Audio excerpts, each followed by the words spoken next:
Hello and welcome to the TID Water and Power Podcast. I'm your host, Constance Anderson, and on this month's episode, we're discussing TID's hydrological forecasting and modeling efforts and how those influence TID operations. In the midst of a third consecutive dry year, the TID Board of Directors set the irrigation season at 27 inches of available water, slightly more than half of the water typically available to growers in a normal water year. Frighteningly, even at nearly a 50% reduction of normal, TID growers are in better shape than much of the state, with some growers in California receiving 10% of normal or less. Given the wetter wet spells and the drier dry years, we know that what we would previously consider normal water years are harder and harder to come by. So how does TID manage the current situation and plan for the future given such uncertain conditions? Thanks to investments in data and technology, TID has become a leading innovator in hydrological forecasting and modeling, allowing the district to better prepare and plan for drought and other climate-induced challenges. On this episode, I'm joined by TID hydrologists Olivia Cramer and Wes Monier to discuss the current water year and how TID is leveraging technology to better forecast, inform, and plan water operations. Thank you both for joining us. Thank you for having us. So you both are repeat guests to the podcast, and we're excited to have you back. Olivia, you were with us on episode 5, in which we talked about drought back in September of 2021. At the time, finishing up that water year and looking ahead, hoping for better outcomes in 2022. But we'll get into a little bit later how those kind of shaped up against what we were hoping for at the time.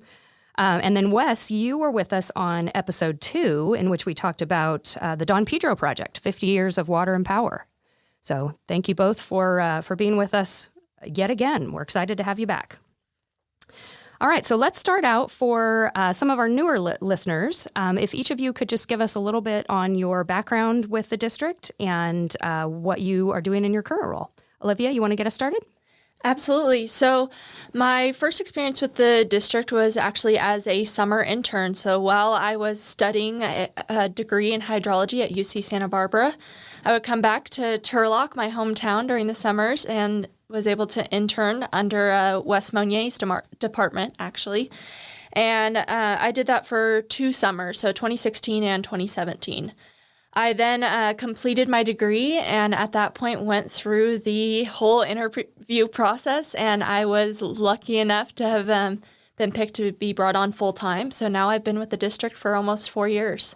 Awesome. I think the district is probably pretty lucky to have you as well. All right, Wes, you've been here a few more years than Olivia. A couple more years. I spent the summer of 1988 roaming around the Sierra watersheds coming from Texas. They don't have mountains back there. So I was impressed with just the environment, but more so on the civil engineering, the dams, the conduits, and everything. So I ended up applying here at TID, and be darned if I didn't find out I was going to be working with that stuff. And so I never looked back. Fantastic. Well, we're thrilled to have you both. All right, so let's jump in. As I mentioned in the intro, the TID Board of Directors just set the irrigation season. Each grower has 27 inches of available water for their parcels, and they set the season to run from March 28th to October 12th.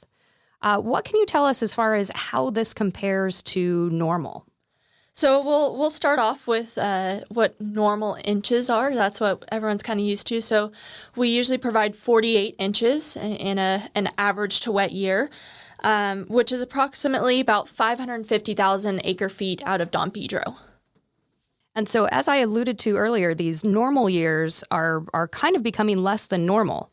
How many years would you say look more like the year we're experiencing this year versus that what we would previously consider a normal 48-inch year? In general, we out of the last 100 years, we've probably had 1 year that was normal. We live in an environment of extremes, and it's getting even more so. Out of the last 25 years, 18 of those we've given the customer a full allotment. However, the last 10 7 of those have been below average. And so we're seeing an increase in the number of dry years. And unfortunately, along with that, when we do have average to wet years, we're seeing them very wet. And how does that compare to the last 2 years of the drought? This is our third year of a drought. What did farmers receive in 20 and 21? So we like to ensure that we make reductions early on when we start to see conditions starting to turn towards the drier side.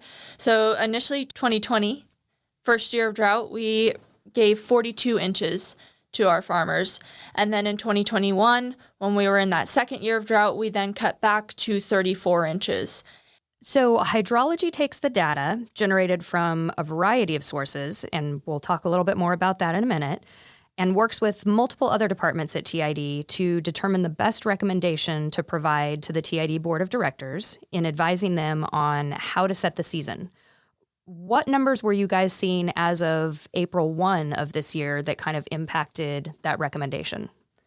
Absolutely. So as of April 1, we're at about 68% of average when it comes to precipitation. But unfortunately for our snowpack, we're at 37% of average for the date. So a lot of that precipitation occurred early in the year, and now we've already seen a lot of it run off into the system. So we don't have much snowpack left over.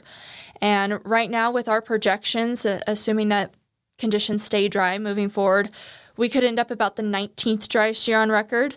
And although this doesn't seem record-breaking like we keep talking about, but it's the fact that it's following a series of record-breaking dry years.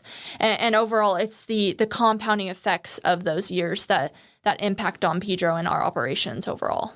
A singular dry year is one thing, but when you have the multiple dry years in succession, that creates a whole nother list of challenges. Absolutely. Don Pedro was built to withstand droughts, but was not meant for these kind of droughts that we're seeing 50 years since it was built. Yeah, absolutely. But really, you had some intelligence ahead of April 1, like 2 months before that. So we came off of, for all intents and purposes, a thought process dealing with flood control due to the October and December rain events that we received.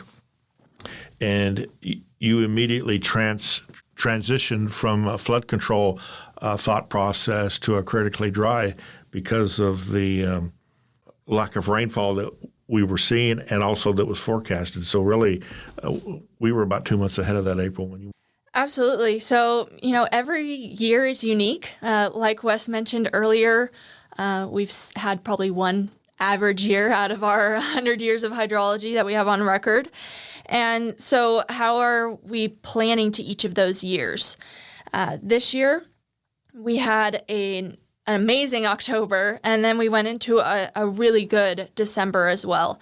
And they were cold storms, so they started to build up our snowpack. We were up at 163% of average for the date at the end of December. And like Wes mentioned, we were in flood control mindset at that point.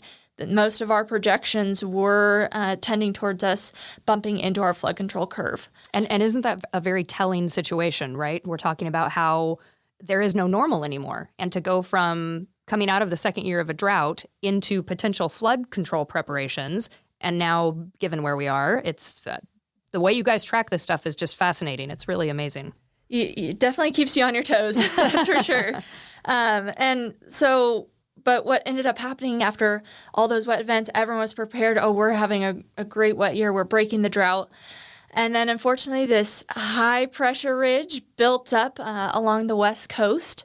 And essentially what that does is any moisture that's coming from the Pacific that normally provides majority of our water supply is blocked and then pushed up into the northern part of the United States and also into Canada. And so that was why we ended up with our January, February, and even our March precip values being quite dismal. And in all honesty, January and February combined were the driest period on record for us by almost 2 inches, which is extremely significant. Absolutely. And I want to just quickly double back to one thing that you've mentioned a couple times now, the snowpack and the importance of the snowpack to our watershed. I think that's oftentimes something that our listeners might not consider when they are thinking about kind of the overall conditions for the season. So how important is what is up in the snowpack, and can you tell us a little bit more about what we're seeing up there right now? Absolutely. So really our entire system is built for snowpack runoff. Our flood control curves, which are mandated by the U.S. Army Corps of Engineers, they set a curve, and we have to have flood control space during the winter period. And that is specifically to any kind of rainfall events, large rainfall events that would bring in runoff. And so that's where our system is a snow-dominant system. And so for our planning and for our irrigation, we're having to track that snowpack because that's what's actually serving our customers is that snowpack. Excellent. Okay. And we're going to talk more about the snowpack here in just a little bit. But let's go back to our precipitation events, because it seems like the months in which we receive the majority of our precipitation has shifted a bit.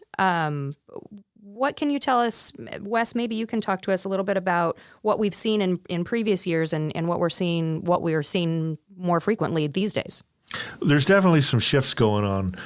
There's shifts in the magnitude, both up and down. And then we're starting to see, as we're experiencing now the warm temperatures, the snowpack is coming off faster. So as Olivia was alluding to, we have this flood control space in the winter.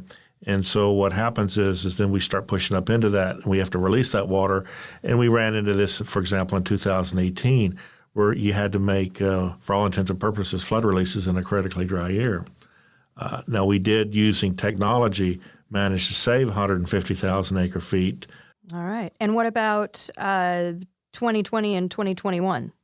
So this year is what I would call a fairly dry year, but when you take a 2-year and 3-year accumulation, the end result of that rainfall is a runoff that is the second driest 3 years in history. Wow.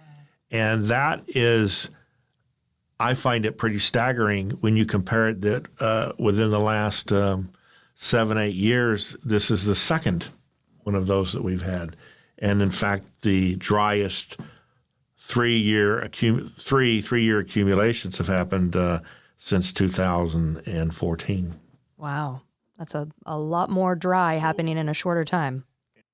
All right. So, Wes, take us back to the 2012 through 2016 drought.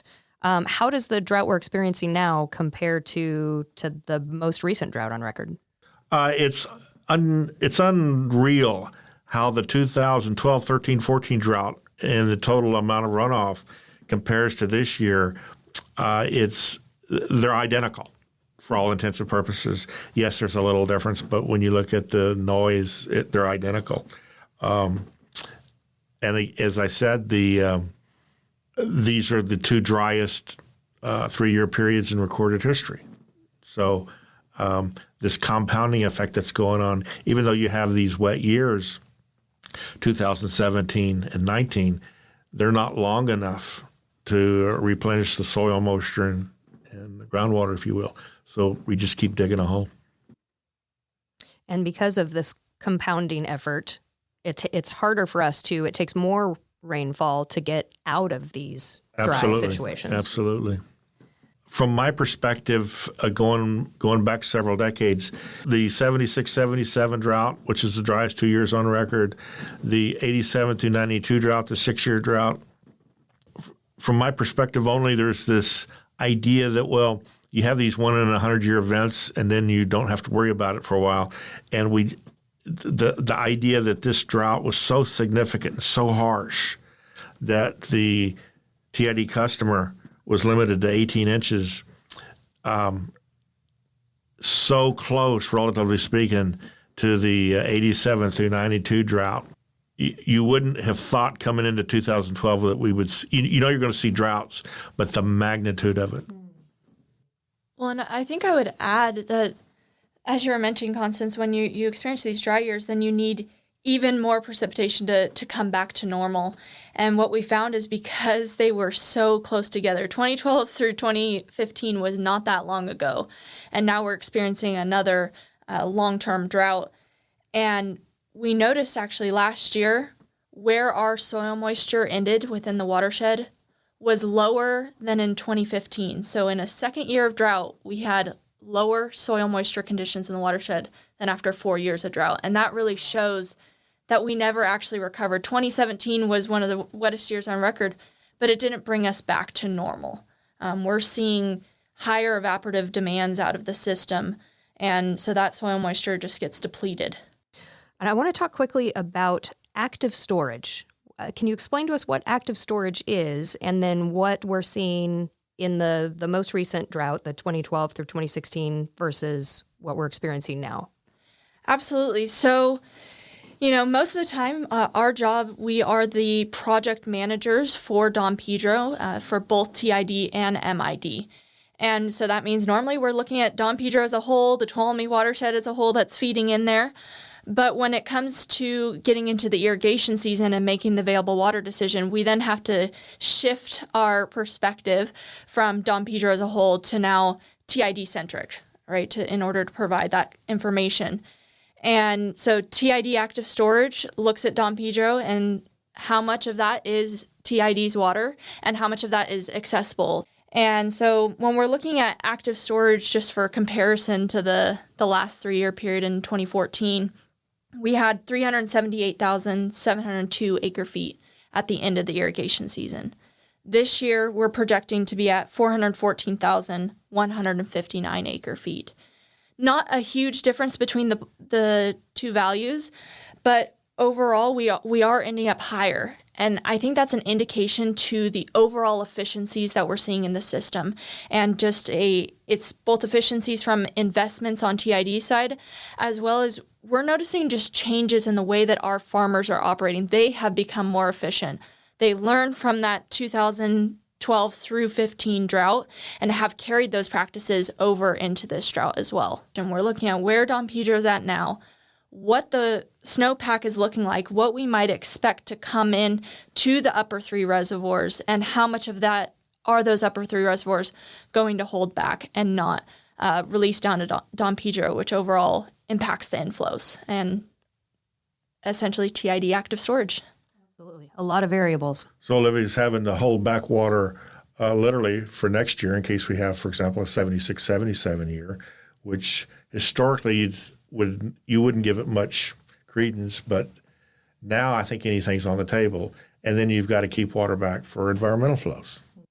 So again, a lot of variables that go into it and a lot of information out there. So now I want to kind of dive into TID's forecasting and planning and measuring. So in the years during the last drought and in the years that followed, we learned a lot from that, right? And part of our drought response was the implementation of new technology, the results of which have better prepared us for this drought and dry years to come. Besides the past drought, what can you tell me about what has sort of driven our move towards these new technologies? Absolutely. Everything for us, necessity drives innovation, and everything we've done is out of necessity. One of the first things that we've done is the new buzzword within the hydrologic community is FIRO, or Forecast Informed Reservoir Operations. And a lot of people feel like FIRO is brand new, hot off the press. But in reality, TID has already been implementing those practices and methodologies long before it became the cool thing to do. And it's because we had to. The way that Don Pedro set up, we have a road right under our spillway. So that means we can't be a fill and spill reservoir. We have to be very precise even in wet normal years, how much we're filling that reservoir in order to not exceed that maximum value. And then the other, wrench to it all is the fact that our flood control compliance point for the channel is at 9th Street Bridge. And so that is 23 hours below LaGrange, and then you have a dry creek that runs in right before that point. So we need to forecast local runoff to then adjust our releases at Don Pedro to not exceed our compliance value at 9th Street. So we were already having to incorporate forecasts into our operations long before others. And just to paint the quick picture for our listeners, we're talking about following the path of the water through the Tuolumne River. So from Don Pedro Reservoir down through, you mentioned 9th Street Bridge in Modesto, and then did you say right above that is where Dry Creek flows into the river as well? Yes. So that's where that local runoff component comes in. So essentially, we try and ratchet down our releases at Don Pedro in order to make up for any of that runoff that's coming through Dry Creek to maintain a level that's within that 9,000 CFS or stage 55 feet at 9th Street.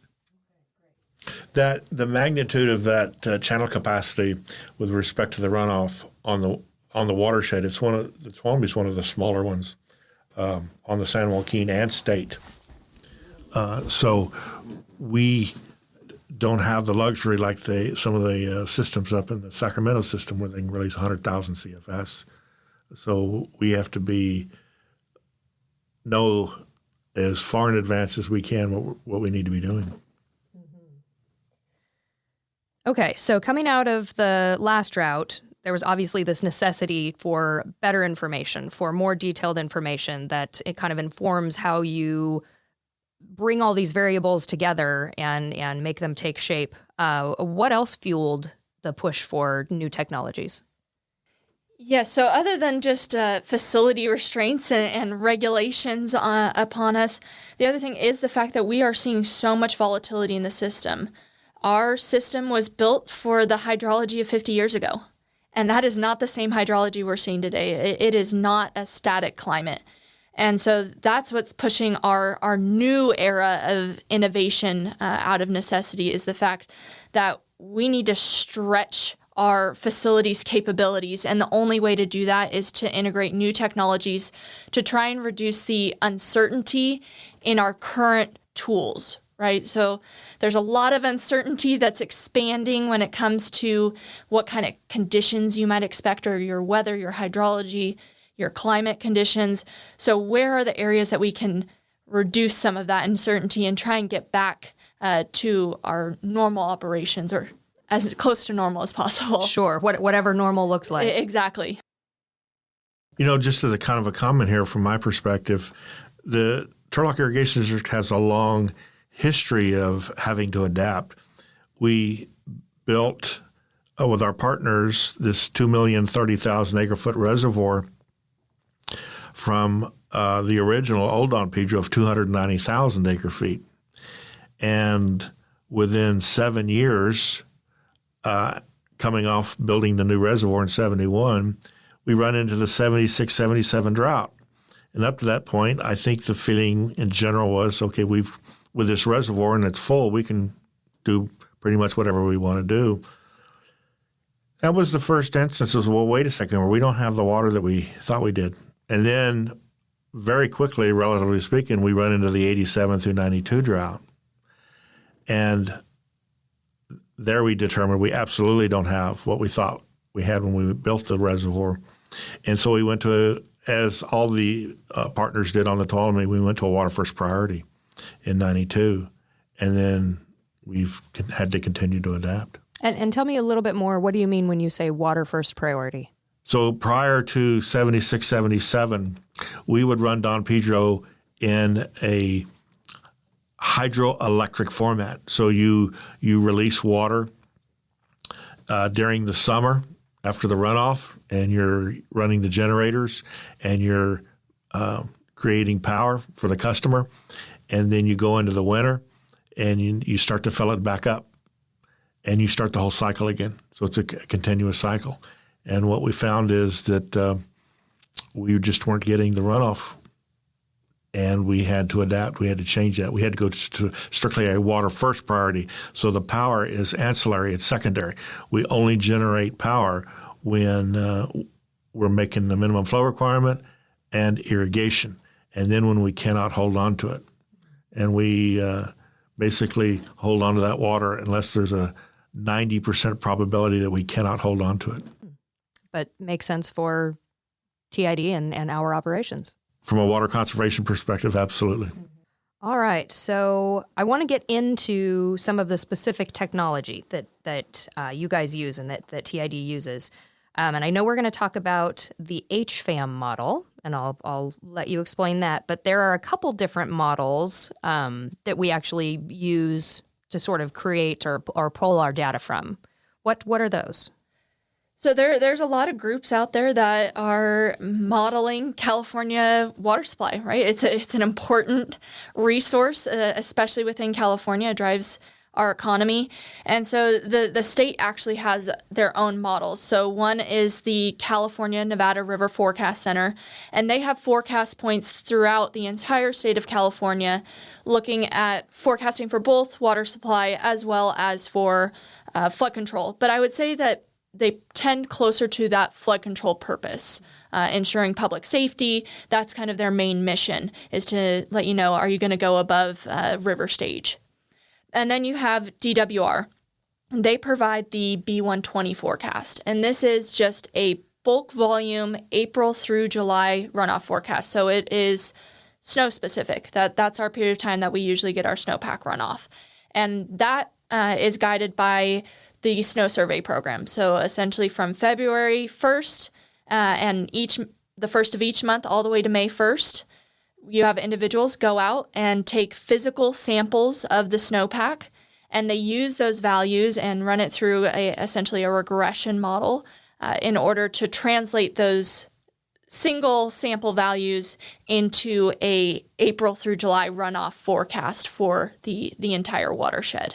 So those are the products available. And then TID has its own product. And this came out of actually 1997. So another one of those necessity things. We experienced a record-breaking event, and it was the first time that we opened the spillway at Don Pedro, one of the 2 times that we have. And so we brought in the HFAM model, and we have been using it ever since. And HFAM stands for? Hydrocomp Forecasting and Analysis Model. And so essentially this model is a kind of the next generation of the original, it's called HSPF. It's used by the EPA. It's the Stanford watershed model. And this is the kind of predecessor of it. And in my opinion, the better of the two. And the HFAM model is Tuolumne specific and specifically for Don Pedro is the main focus, although it does include all the upper reservoirs.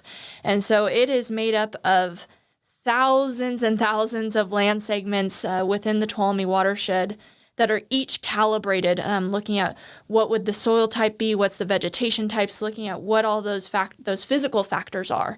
And then from there, we're able to then bring in inputs into it. So we have to look at what our precipitation is, what our temperatures are, what the wind values are, and even the solar radiation that's occurring within the watershed. And it's able to use that information to then look at what the physical processes would be and be able to output information like our soil moisture values, what the snowpack would be, what your resulting runoff would be into each of your reservoirs within the watershed. Olivia, you said that the model cuts the watershed up into land segments. How many land segments is that? There is over 5,000 land segments. And each of those land segments has the wind and rain partitioned on each one of those segments? Yes. How many variables would you say goes into calibrating each of those land segments?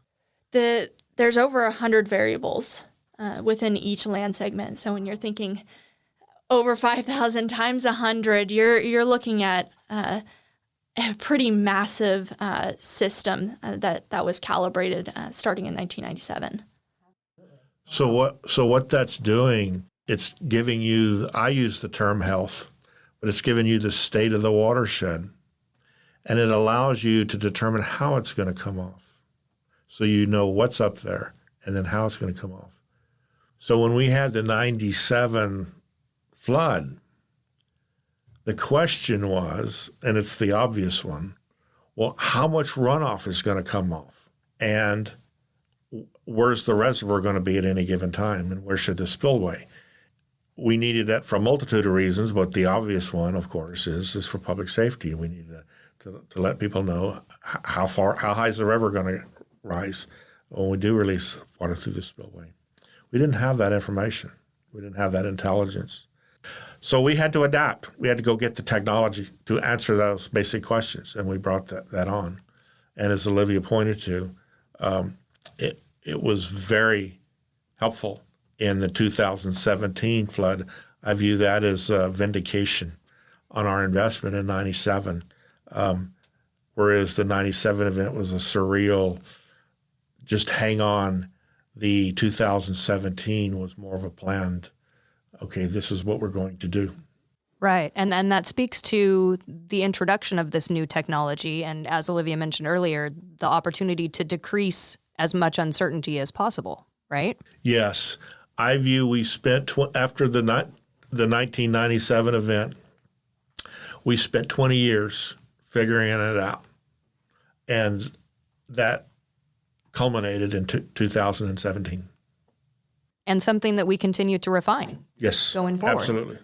Yeah, and kind of speaking on those refinements, what makes HFAM so unique compared to other models out there is, one, you can input your forecast data into it. That way you can have a look at what the next 16 days could look like for you based on what's being forecasted for precipitation and temperature, and know, do we have a problem when it comes to the flood control issue? Or for water supply, are we staying in this dry period? Is it actually drier than our normal dry year planning conditions? And we need to make some adjustments in order to do that. And then past that point, so we have that 16-day kind of feel into the future, but then it has over 90 years of meteorological data that it then can apply to that state of the watershed and let you know, here's a bunch of possibilities that are probable that have happened in the past. These are conditions that you've seen in the past, and this is how it would impact your runoff moving forward. And so that is kind of what we use when we go to the directors and we talk about the 90% exceedance, 50% exceedance, and 10% exceedance. That is all driven from the HFAM model, and those 90 years of meteorological data is what's driving those exceedance values. Great. And can you define for us, when you say exceedance, what do you mean by exceedance? Absolutely. So on the 90% exceedance, we equate that to our dry scenario, and that means that 90% of years are wetter than that value. So essentially 10% of years are drier. And then with your 50%, 50 are wetter, 50 are drier. And then on your 10%, only 10% of years in that 90 have wetter conditions than what that line is showing. Okay, so as you said, HFAM is kind of the combination of 90 years of historical data combined with our forecasting opportunities that we have, and that sort of creates the data that we see out of the HFAM model. I'm very much oversimplifying, I realize. And just one other little aspect here, Olivia, and it is the hub of all of the physical mechanics that's going on up there. Yeah, it is our main insight into what's happening at every corner of the watershed. Like I said, CNFRC, you get a forecast point. You don't know what's happening in the watershed. You don't know what your inputs and outputs are within their hydrologic model. They only provide you a single output for a single location. And then with DWR, it is also a single location, and there is no timing built into it. It is purely a volume. And so HFAM is providing you not just the volume, but also the timing of that runoff. NFRC, it's only capable of taking 5 days of forecast data into it. So you only have a look into the future of 5 days. And then after that, then it goes into that, what we call the probabilistic mode, which is using that past data to guide what your future conditions could look like. And then with DWR, they're, for the most part, using your median conditions or your average conditions for their volume estimates. And I think what's kind of the real unique thing that's coming on board is with HPM, we get to continuously adapt it to our needs. And so one of those adaptations that we're bringing in is called the SOAR. We love our acronyms. So that's essentially the Systematic Operation Analysis for Reservoirs. And I know it's a lot of words, but in reality, what it's trying to do is Don Pedro has a lot of demands on it. It has a lot of purposes. It's serving environmental flows. It's serving irrigation customers, M&I customers for Modesto, as well as the sole flood control facility on the Tuolumne. So you have a lot of needs from the system. And so SOAR allows you to then create values of your demands. So what demands are you going to serve, especially when we're looking at these really volatile years? We have to look at how are we going to be making cuts, and something's got to give, right, when we're in these extreme droughts. And then you have on the wet end, what are your risks? So you're able to create risk tolerances for ensuring that you fill, as well as the tolerance to not spill. So you have these risk tolerance areas that it operates the reservoir within those bounds based on future inflows that you might expect. So you can use this to help inform your release decisions and what demands you're going to serve on a hourly, weekly, monthly, all the way to 5-year basis. So that really helps us for this long-term planning that we're being forced to get into, right? We had a 4-year drought. We're now in the third year of a drought. 5-year droughts they used to not seem like they were possible, but now it's looking more and more probable. Gotcha. So this new SOAR program is really another layer of sophistication on what you're already doing. It just helps hone a little bit more into specifically Don Pedro and the characteristics and the obligations that are put upon it. Exactly. I think a lot of people talk about reservoir operations. There's a science to it, but there's also an art. And the idea is that the SOAR starts to take into account some of the art of operating a reservoir, and that idea that how am I making my decisions? Where are your priorities lying? That's what it's taking into account, what a lot of tools aren't able to do. Olivia, isn't it also a way of looking at things? So in your original description of the forecast-informed reservoir operations, you're operating your reservoir based on information. You're informed, how am I going to operate it today? But now you're going to a different level where, okay, we have a different thought process when we got a high snowpack and a full reservoir. But now that we have a low snowpack and a low reservoir, how should we be operating in the future, not just today? Definitely. I think because that is the unique thing of it is it's tracking the marginal value of water, right? The value of water changes as you go through different year types, right? In a wet year, it has the more of a risks value to it for the kind of damage value that it could create.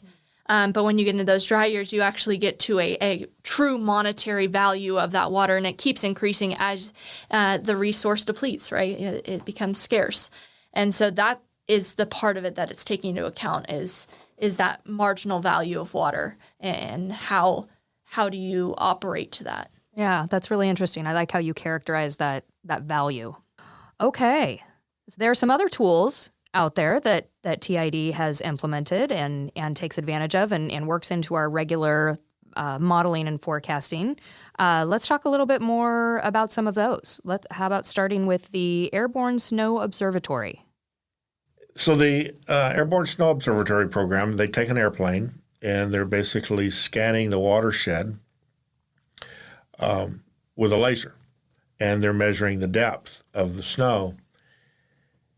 And for me, being in these wet years, when you get into, say, June, and there's no more snow course measurements, even if you had the snow course measurements, you don't understand what's going on up there. You have a value from a regression calculation. The ASO program scans that watershed, and the analogy I use is it's equivalent to a thermometer versus an MRI or a CAT scan. So one is a point location on the end of a problem. The other one is a full scan of the health of the system, your body, right? And so that's the health of the watershed. It's the ability to go out and touch the watershed.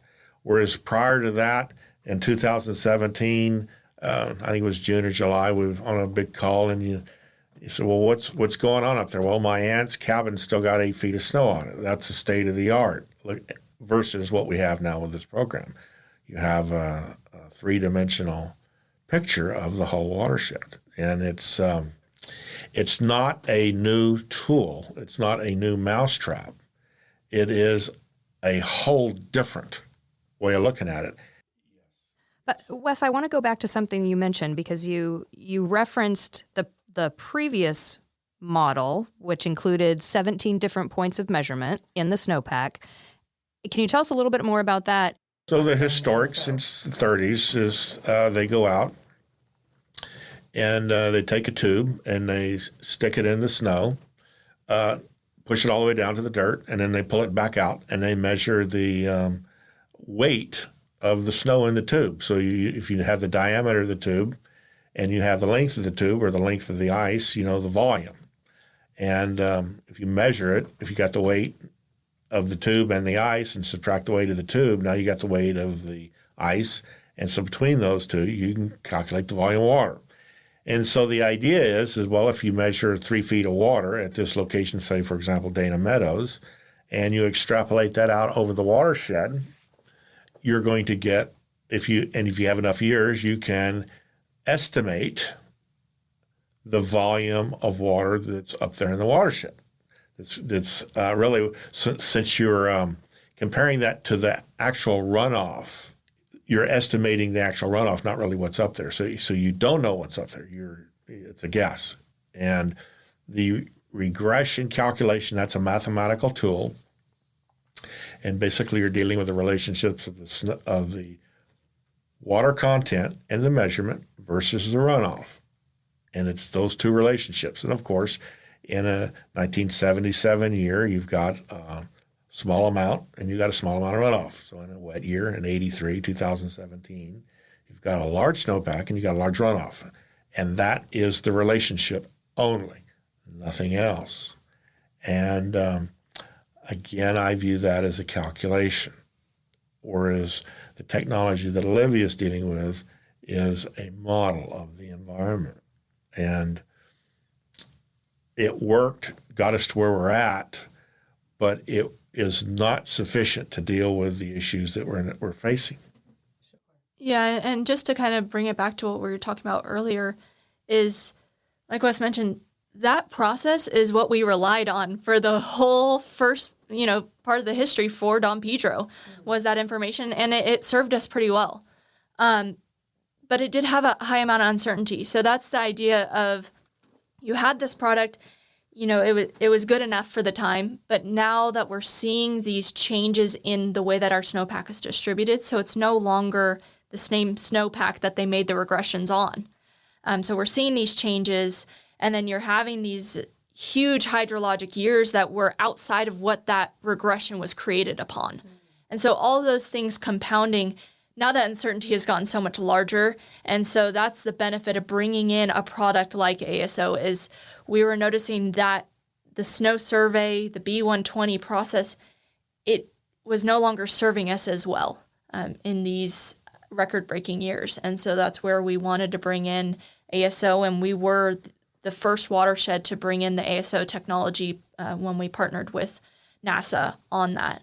But I think now everyone within the state is seeing the benefits of ASO. TID has been a great example of those benefits.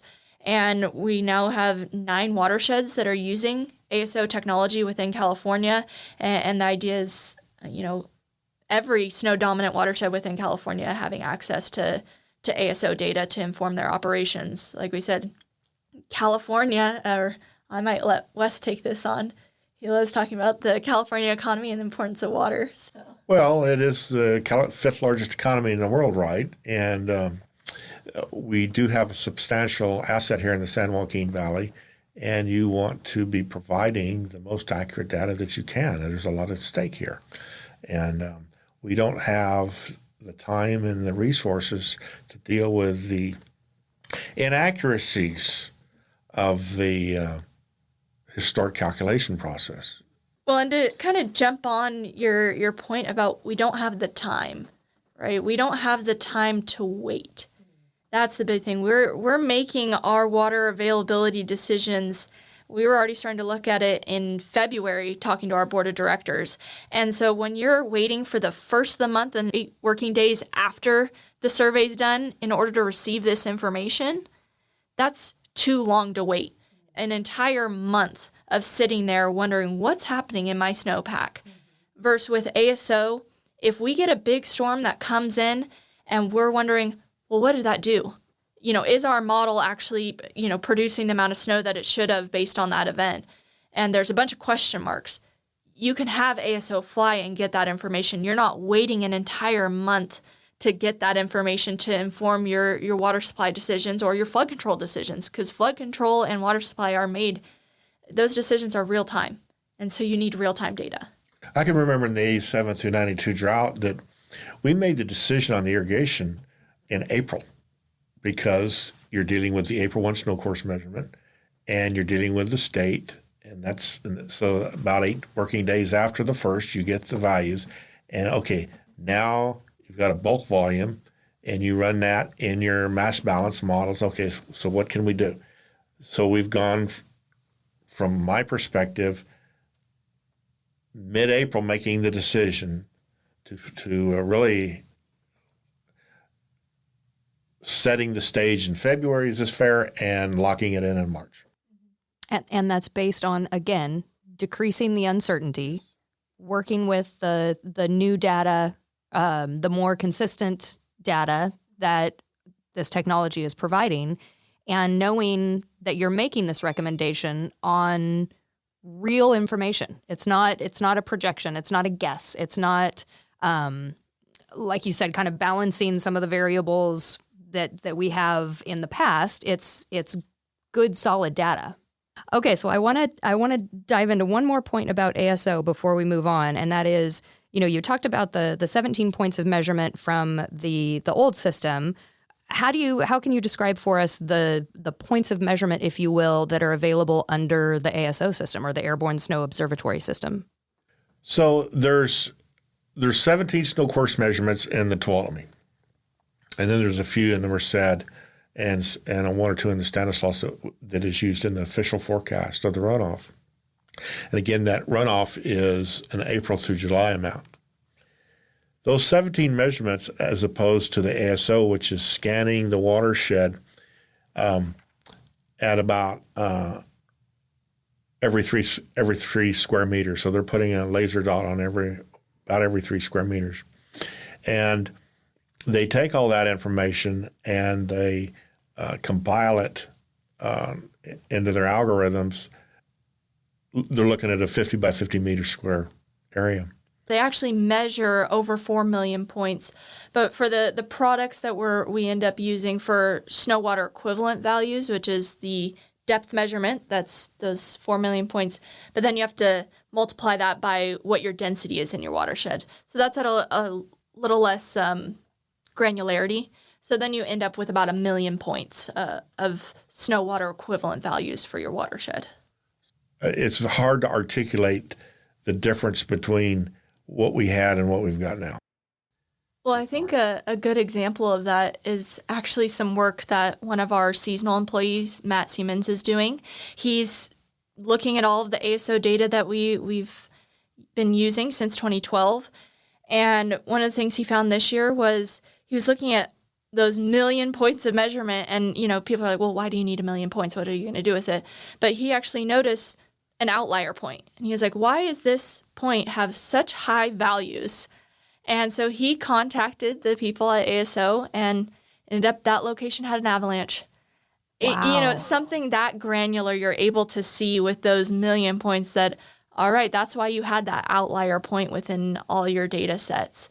So we're using this data and we're taking a deep look into what's happening in the watershed, even an avalanche at a single point. Wow, that's fascinating.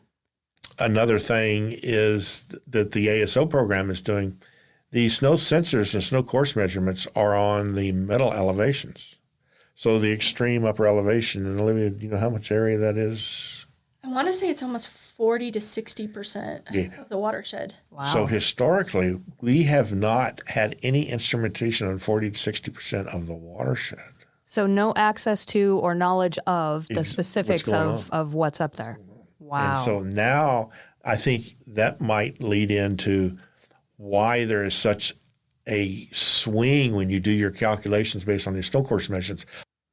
So ASO covers a lot greater territory, a lot greater percentage of the watershed, the entirety of the watershed, and provides an incomparable amount greater data within that area than anything we've had before. Just a very simple question. Is there snow at this location? It was a guess. Now you have a direct measurement. We're just now getting into this. The future is exciting on this. I wouldn't even fathom to know where this is going to go. I mean, we've been using the historic system since the 30s. My feeling is 50 years from now, who knows? Well, and as you mentioned, Olivia, TID was the first water agency in the state to use ASO data, but now there are multiple agencies throughout the state that are using it. So I would imagine that even having other agencies' data to draw from and kind of know what they're experiencing and what they're seeing in their watershed areas might even be a benefit to us here. Absolutely. I think there's a benefit to almost a standard of operation, right? And being able to be on a level playing field where we're all in the same boat when it comes to climate change. Every water operator is dealing with the same issues. We like to all think we're unique, but we do have the same issues. And so we're all looking to find solutions for it. And so whatever we can provide and share as our success stories, our failures, and fortunately, we've had a lot more success stories than failures, and ASO, HFAM, and we'll probably get into it later, but also Scripps Institute, AR research, all of those items have benefited us, and so we're sharing them with others, and they're letting us know, oh, well, this is how I look at the data. This is the way that I'm using it, and we're all able to pull off of one another.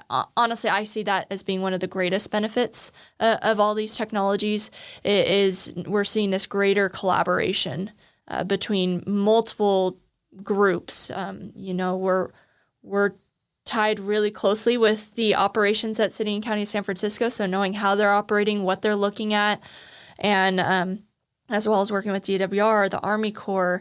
We're now even expanding to working with academic institutions. There's these partnerships that are being forged that are going to help us all move forward and be able to adapt to climate change. Excellent. All right, Olivia, you mentioned Scripps and atmospheric rivers. Let's dive into that a little bit more. What can you tell us about that? Sure. So just to give people an idea on atmospheric rivers, I think it's now becoming a more popular term. So in the past, people might have heard of a Pineapple Express. That's kind of the first atmospheric river. And essentially, Pineapple Express is a warm atmospheric river. So it's one that didn't go up into the Gulf of Alaska and kind of cool down all that moisture. And usually those are the ones that cause you a big headache, is the Pineapple Expresses. That would have been like the 1997. You had a really warm storm come onto your snowpack. So then you got this huge runoff in February or January, actually. So you're looking at those huge runoff values. And then when you have a cold storm, those are what we look for, is those cold atmospheric rivers that come in. They bring in almost 60% of our water supply when you get a good amount of them. So that they're really vital to the water supply within California. And in the past, we really didn't have a good hold on when they were coming, what processes drove them. And when you have something that's driving your water supply, I think you should have a pretty good handle on it. So, and there's a difference, if you will let me interrupt real quick, there's a difference between knowing you've got a storm coming in and knowing you've got an atmospheric river coming in and what that means. Yes, actually, atmospheric rivers, over 90% of the floods in California have been connected to an atmospheric river. So they are also a water supply feeder as well as a flood creator. So definitely why you have to keep a hold on when they're coming and then when they're not coming. So that means you're not getting that water supply that you're expecting.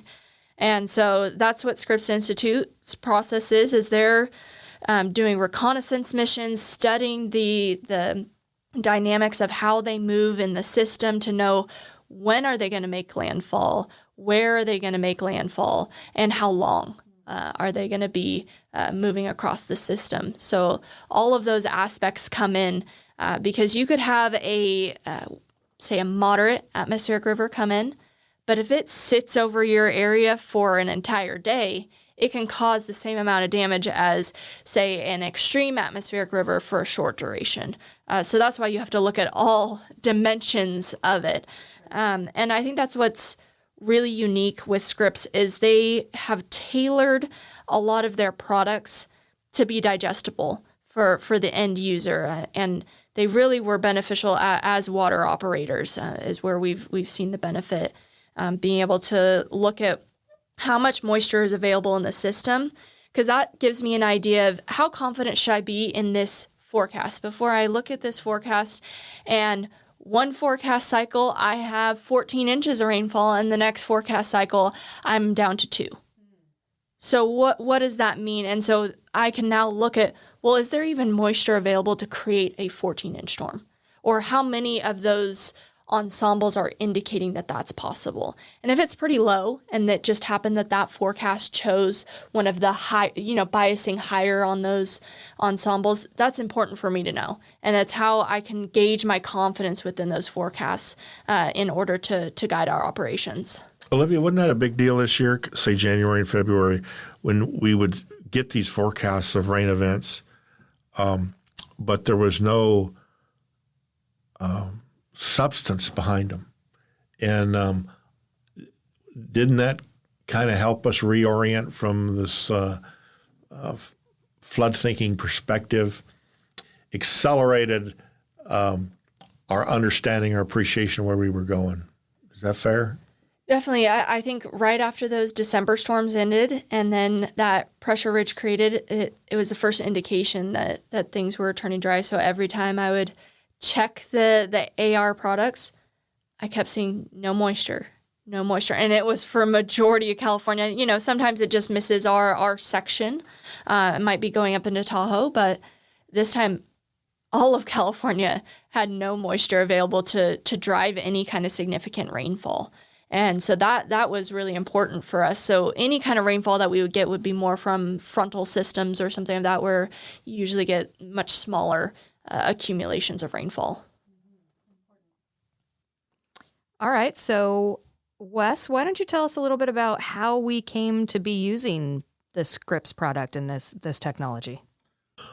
Well, we were always looking for more insight.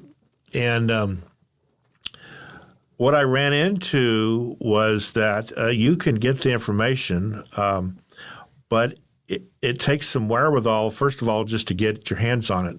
And the National Weather Service is notorious about producing a lot of information. And then you've got, once you get your hands on it, which is not easy, then you've got to process it, and you got to put it in perspective. And so I literally was surfing the net looking for some specific types of graphs and ran into Scripps. And at first I thought, I wonder if this is what I think it is. And so I got to watching them and monitoring them. And I can't articulate how powerful those tools were. The insight that they provided, and the confidence that that information, and I call it intelligence, provided you. In 2017, it made things very easy to make a decision on making releases, say, 15 feet below the flood control level. I tell everybody that historically was a fireable offense because we didn't have that information, and you just don't do that. But because we had that information and intelligence, and they presented it in a fashion where you could use it in operations, I can't say enough. It made all the difference in that event yes. and how we operated. Yes. As opposed to, say, 1997. How long have we been using the scripts? I was looking at it in 2011, 12, started. 2011 was a wet year. So that's when I kind of started to auger into it. Okay. All right. I want to go back very quickly to, Olivia, something that you had talked about with regard to the relationships and the partnerships that you guys are building and really kind of information sharing with. Where does the benefit in those partnerships come from? Is it their data? Is it their experience? What makes those so valuable? If I can say all of it, yeah, that's what I would say. It is, data is useful, right? But then you need to then do some analysis. You get some insights, which that's what a lot of we're sharing with one another. But then the conversations that you end up having create intelligence that you get to carry forward as kind of part of your toolbox, right? So you hear these stories, but then you're able to have these conversations and build upon each other. And I think what's really unique is there used to be this gap between what research was doing or the academic community was doing and the problems and needs of operators. And we're now seeing the two starting to come together. And that's where, if you look at these programs, ASO was a partnership with NASA. When you're looking at Scripps Institute, that's down at UC San Diego. So you're seeing researchers now creating operational tools and products and really talking to the operators and saying, how can we help you? And then even for us reaching out to researchers and saying, how can you help us? Yeah, because sure. we have a multitude of problems and not enough time to solve them all. So we have to work together to try and find those solutions and expand your analytical capabilities across all of California. Right, absolutely. And it seems like something that would be such a natural collaboration, but it's good to see that is actually coming to fruition now. Okay, so we have all of these various tools that you're using to kind of inform the recommendations that you're making on behalf of the district. So I just want to give you guys a quick opportunity to talk about or highlight the accuracy with which you're seeing from the data that comes from these tools. So let's take a look at last year. As of March 8th, I think that was when you kind of brought your recommendation forward to the TID Board of Directors. How did that, looking back now, how did that line up to the actuality of what we saw come out of that season? Absolutely. So we were looking at what our April through July runoff is, because that's our snowpack runoff, and using the HFAM model, which was validated by the ASO flights. So, we have the HFAM working and it's building up a snowpack based on all these physical processes. But then you have ASO giving a physical measurement to confirm that your model's tracking properly. Because that's the one thing ASO can't do is how that snowpack's going to come off. So we need that HFAM part of the puzzle to get that part. So we were able to validate our snowpack. And then we were able to look at the forecasts of what are we going to see 16 days out? Is there a big atmospheric river coming? And now we can provide, 2 more inches to our farmers and those kinds of decisions. So I was able to integrate that as well into the HFAM to make projections for that April through July period of what we might expect for runoff. And we ended up only being 10,000 acre feet off of the actual. Wow. And when you're talking of 460,000 acre feet being 10,000 acre feet off is a minimal. That's pretty darn amount. good. And so it was a highly successful year and really was once again that success story of it's great to have these tools, but making sure they're working together and feeding one another. And we've created almost an an environment, right? That's what we're working within, is an environment with these tools. That's awesome. Historically, we would look at the 50%, or you can call that average, the 50% exceedance for the runoff, say for the April through July. And then we would also run scenarios under the 90%, the dry, and the 10% wet. What we're doing now, because we have an understanding of what the absolute minimum, so if we don't get any more rainfall from now on, what is the absolute minimum number that we can have? The numbers that we're reporting are what we call the 99 or 100% exceedance, with no rainfall, absolutely no rainfall. And then the 90% exceedance. And the average is considered the wet scenario, so in these years here. So I just find it a little interesting that we've moved the spectrum because of our understanding. We've moved the spectrum that we're looking at down to take into account the worst possible scenario because we're seeing these. Sure, absolutely. So when we look back on the numbers that we have forecasted regarding some of the numbers that are generated elsewhere, TID often comes a lot closer to the mark, as you mentioned, than others, even at times the state of California. What is it about our modeling that brings us closer to that actual number than the numbers maybe the state is generating?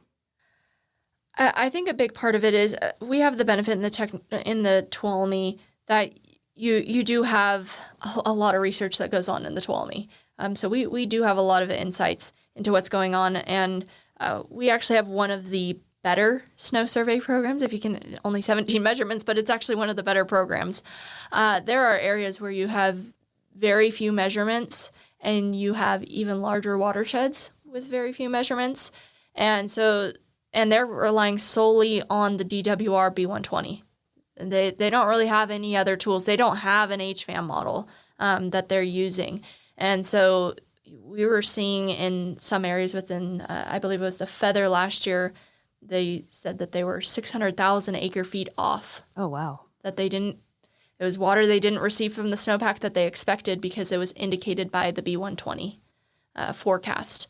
And that's a lot of water. That's a big difference. issue. And even for us, we happen to maybe get lucky with our snow survey forecast, and it was within about 60,000 acre feet of actual.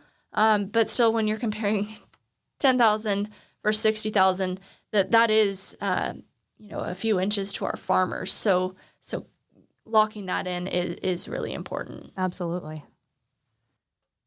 All right. And what other benefits does TID have in considering these new technologies that we might implement and different resources that we might put into effect that maybe is more difficult for the state to implement? Yeah, we are publicly owned utility, and we own and operate Don Pedro. There's a lot of agencies that don't own or operate the facilities that they serve their customers with.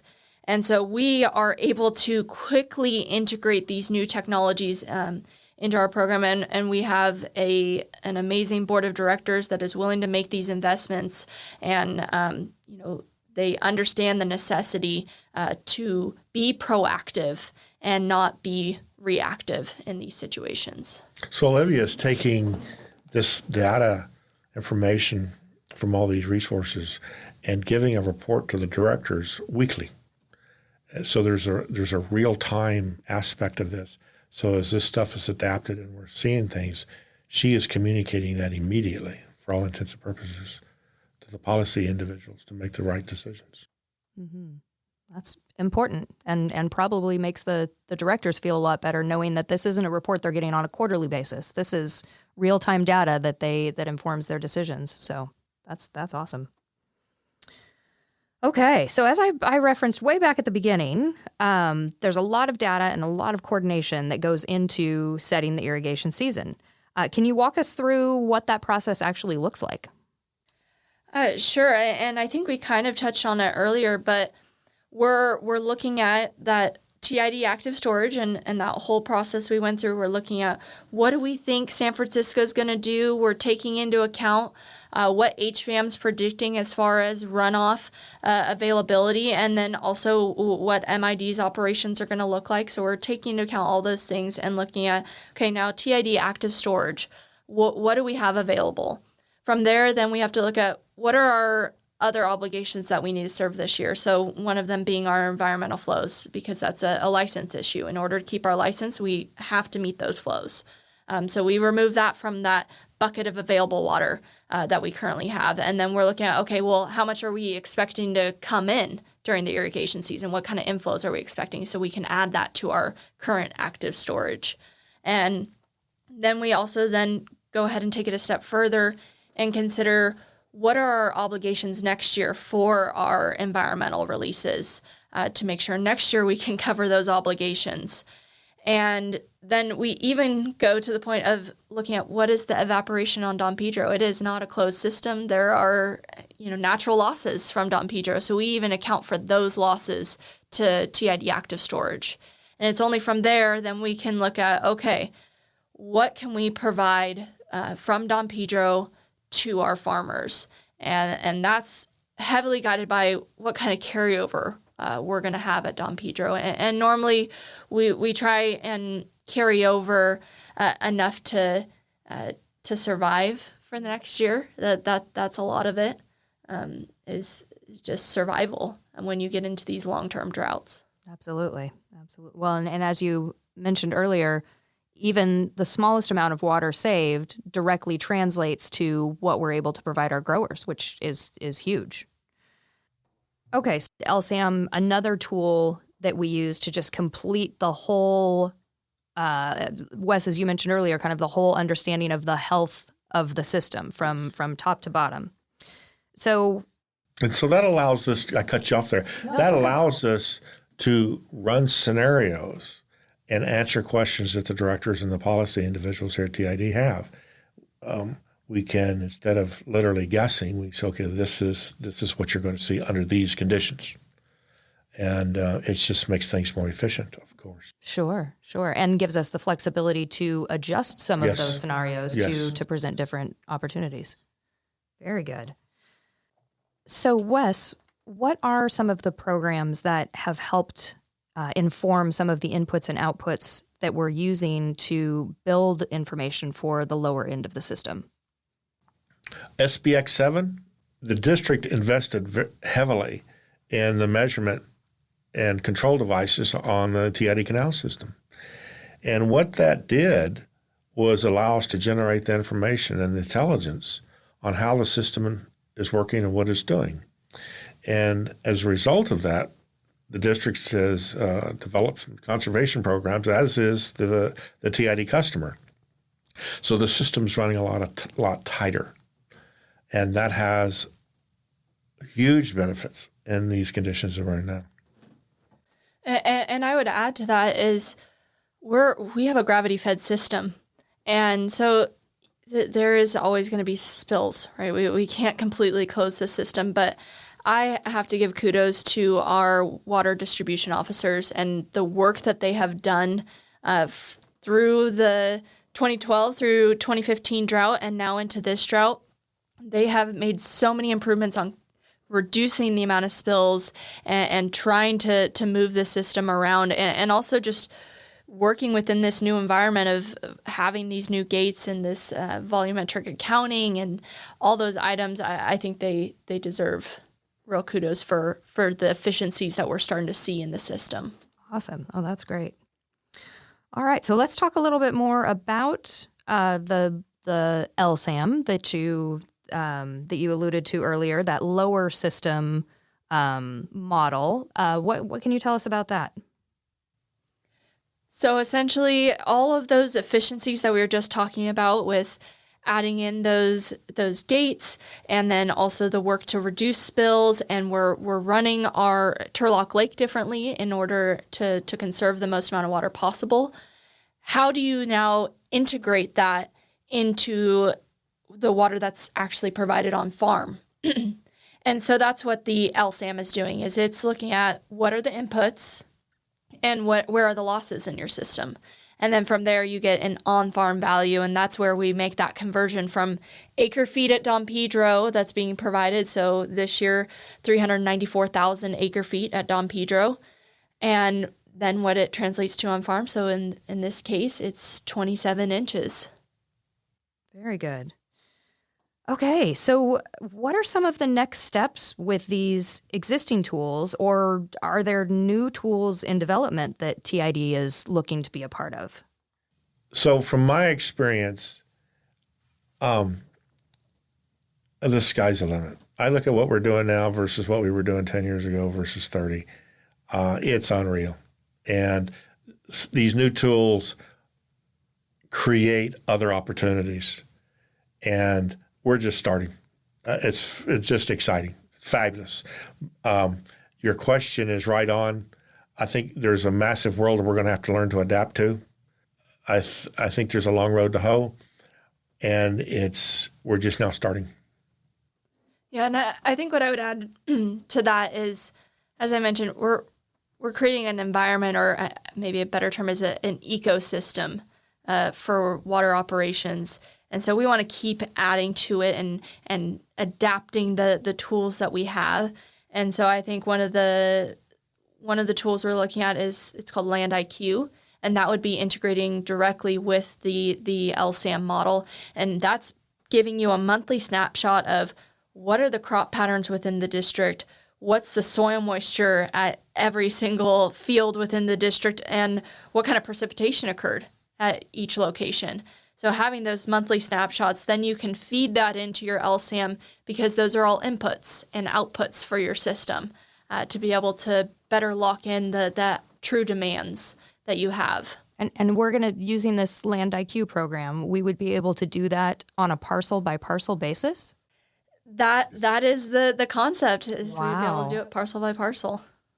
Because that makes sense, because based on the soil makeup in different parts of our service territory, you're going to see even the same amount of precipitation used differently from parcel to parcel. So, wow, that's an incredible. And I think the intent is to make that information or intelligence available to the customer. And in all probability, the customer will adapt using that information. So I think it's exciting where this is going to go. That's great. Absolutely. Yeah, I don't think there's a grower out there that would turn away having more information about what's happening on their property. That's fantastic. All right, what else? What are some of the other programs that are out there? I think actually one of my favorite projects that we're working on right now, if I could say that, is we're working on a weather generator with Cornell University, and also in partnership with DWR. And essentially what a weather generator is in the past, the way that we would deal with climate change or predict climate change was you got these large values of, okay, you can expect 2 degrees warming with a 5% increase in precip. And then you would just apply that to your historic data. But the problem is that doesn't allow you the variability that we're seeing right now, right? So you're not increasing the frequency of your dry years or the frequency of your wet years. You're just making your wet years a little bit wetter. But the problem is the sequencing aspect of it. And so that's the benefit of the weather generator, is you're then looking at what are the impacts to the Tuolumne watershed as well as to TID facilities. So the idea is we'll take this weather generator output and then feed it into our HFAM model, which is able to ingest that data and then produce what kind of hydrology could we expect within the future? What does that distribution look like? And that'll help us to then plan for what kind of investments do we need to make to our facilities in order to capture these wet years as well as sustain us through those extreme droughts. Sure. And what sort of a forecasting capability does that give us, as far as how far out are we able to use that data? Right now, we're looking at taking that out to about 100 years of data. Now, it has the capability of running much further, but I think you start to get to the point where your statistics start to break down when you look too far out.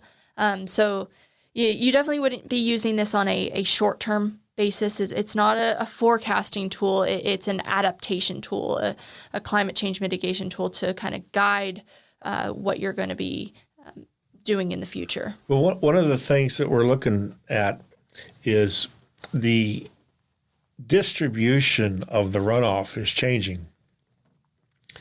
The volatility is increasing. So, for example, using a statistical term, and the details of it are not important, it's the magnitude of the change, is the standard deviation has moved from 750,000 to 1.2 million. Now the 1.2 million is looking back at the last 60 years. The 750,000 was the first 60 years of the hydrology, so it's increasing. So what is the true distribution that we're under today? It's biased because we're having to look backwards, right? We don't know what the future is going to be. So this weather generator is going to hopefully give us some insight as to what the true distribution is, so that when we're operating, Olivia's running the models and trying to make decisions on releases, what is the true 50% exceedance or 90 or 10% exceedance that we could possibly experience? And that model hopefully will give us some insight into that. So it's very exciting. Could be very powerful. Yeah, and I think that's where what we talked about earlier with SOAR will come in with that. Is we're not only going to see these changing hydrologic conditions in the future, but we're also going to be seeing changing demands on our system. You're going to have regulatory requirements. We're going to see shifting in demand from our own customers. There's a lot of changes that are going to happen, likely also due to climate change. And so how do we integrate those new demands into our thought process? And so that's where I think SOAR comes in, and especially on the near term with Sigma and Sigma compliance and recharge. How much of your water available? When can you recharge? When do you have water available to start moving over? What kind of conveyance system do you need in order to move that volume of water? So all of those questions come into line whenever you start looking at these new regulations and demands and needs. Yeah, I'm glad you mentioned Sigma, the Sustainable Groundwater Management Act. That's something that's definitely going to be affecting the district, and I appreciate you making that tie back to even in that situation, how all of this technology and all of this information can impact that. If I can comment here real quick, this stuff has a tendency to leverage other stuff. Because Olivia has the state-of-the-art real-time model, and because it is dealing with the dynamics and the physics that it is, this allows us to participate with this weather generator at Cornell and to bring research and operations together immediately. If we didn't have these tools, this research would go on, but you can't connect the two. And now we have the capability. You have both halves of the whole operating together. Fair? Yeah, we get to sit at the table, right? Because we have the Something to resources. offer. Yeah, that's awesome. So in the midst of all of this data that you have, is there anything that's missing? Is there anything that we currently haven't gotten our hands on yet that would further improve our forecasting or modeling efforts? I think one of the big things is actually soil moisture, and also your ET, your evaporative demands on your system. So we've now locked in our snowpack on our output. We have a validation for our model snowpack, but we don't have validation on our soil moisture or our evaporative demand values. And so actually, if we could get something like Land IQ that we're planning to apply to the lower system on the upper system, that would be ideal. That would be another area to lock in one of your other inputs and outputs on your system. It is a mass balance, so if you can reduce the uncertainty on any one of those items, it increases your confidence. Are there any other programs or products out there that could provide additional information or data? So they're going to launch a satellite, and they're going to measure the elevation of the land. And you say, well, that's kind of basic. Well, it's not. there's not a good continuous understanding of the elevation in the contiguous United States. In other words, going from the state of California all the way to the East Coast. And then you break it down. There has been substantial land subsidence, for example, on the San Joaquin Riverside. There's pictures that you can get on the internet where it shows somebody standing on this bridge, and 18 feet above them is the elevation of the land 30 years ago. What that means is, when you get into flood control operations, is that obviously the elevation of the river and the water is the utmost important thing. But if the land is subsiding, your property is closer to the water. Well, how close? And so they're going to be flying. This satellite will fly over and take a measurement every 2 weeks, a very high resolution. So now you have what's called a digital elevation map, a very precise measurement of what's going on, and literally measuring the height of the river flow, and on and on and on. And so now you can properly position your resources. You know exactly where they need to be, or where, actually more important, where they not need to be. So, because resources are always limited. So this is one area that really, in all honesty, who knows where it's going to go? They're going to be scanning the entire U.S. Well, that means that they're going to be scanning our watershed. So we're going to have an understanding of, this is another measurement of the system. And literally we're going to be seeing if those mountains move up there. And they have on us. In fact, we've had some mudslides and stuff. Mm-hmm. So again, we have this instrumentation on the health of the system. So that's going to kind of give us a baseline, not considering the snowpack that's there, not considering the precipitation that's coming down, but this will give us a baseline as to what the terrain is actually like. Then we'll be able to kind of add to it what snowpack is falling and what's there, and help kind of tighten up those. Yes. So on the lower system, now we can take the models that Olivia is using and incorporate this information into the model, so that now when she's running it and it's forecasting flows, not only do we have the flows that are being released out of Don Pedro and the estimated flows in Modesto, but we now have the impact of those flows. We know what the elevation is along the river and how much of the land is being inundated. And so we can say, well, this area is going to get flooded or this area is not. And we are connected to the San Joaquin system, so now we have a complete picture of the whole system. All right. Any other new data sources that we're looking forward to? One of the other areas actually is still connected to USGS. It's not quite as cool as putting a satellite over the entire U.S., but is actually just the gauges. So the way in which we track and measure the water in the upper watershed, as well as tracking and measuring all those inputs I mentioned earlier for the HFAM, precip, solar radiation, temperature, all those items.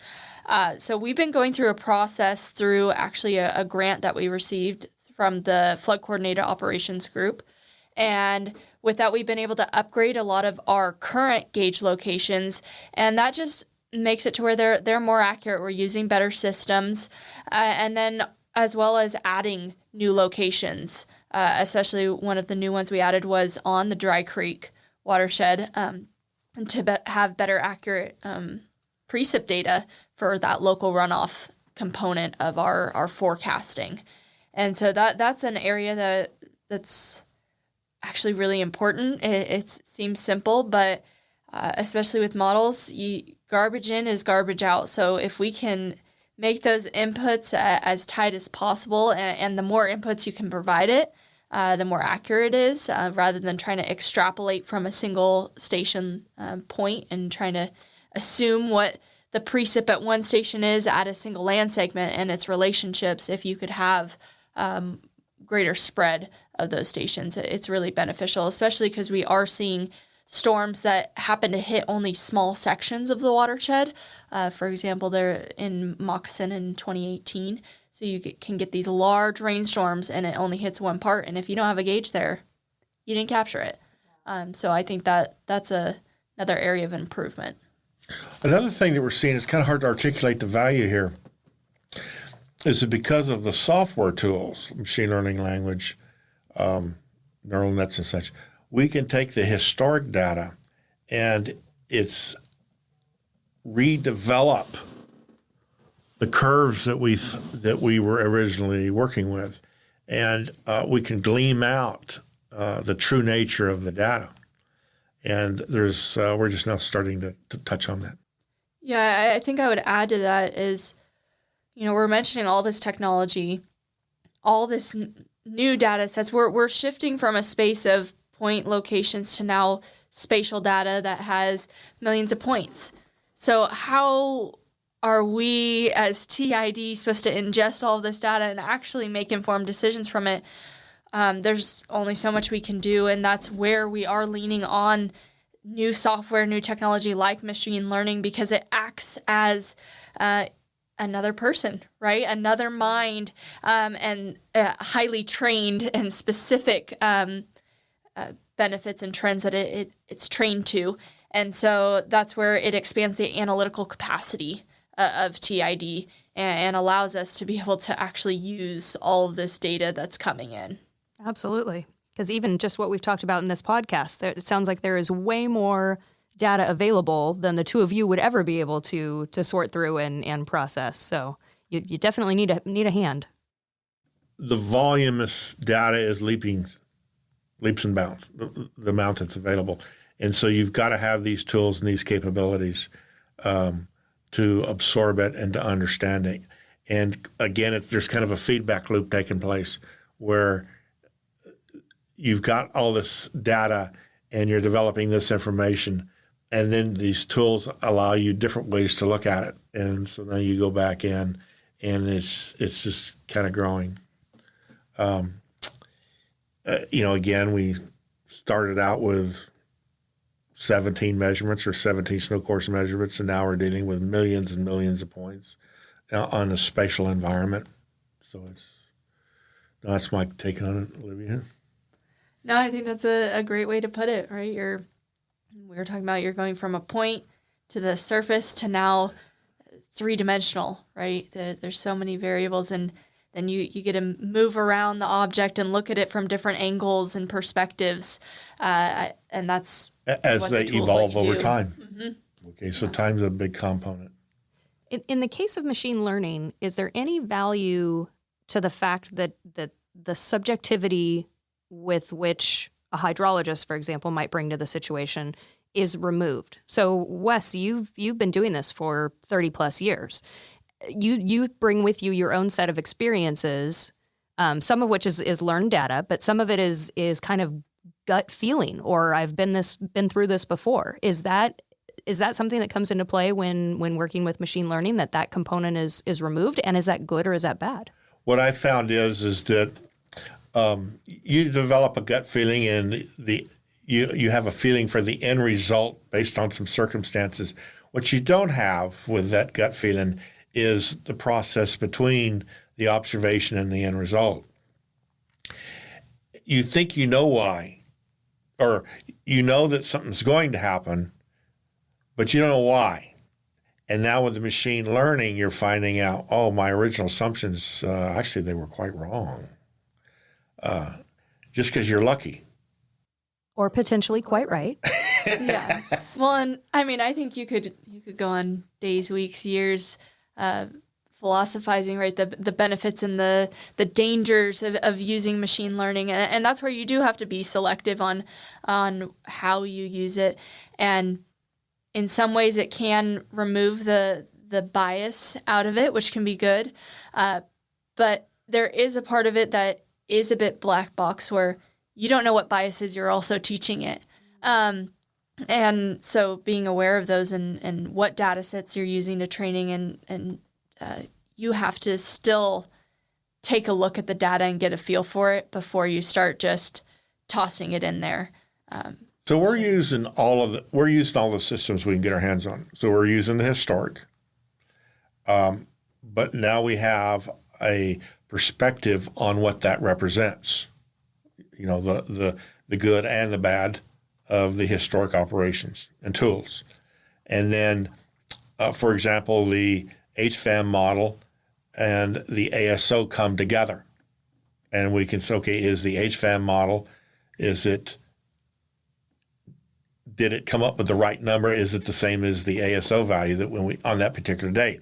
Or the other way around? Is the ASO meeting the HFAM? And so we have these variety of tools, and when they intersect, we're looking at this as, okay, well, there's a difference. Why is that difference? And because you have the tools, now you can answer that.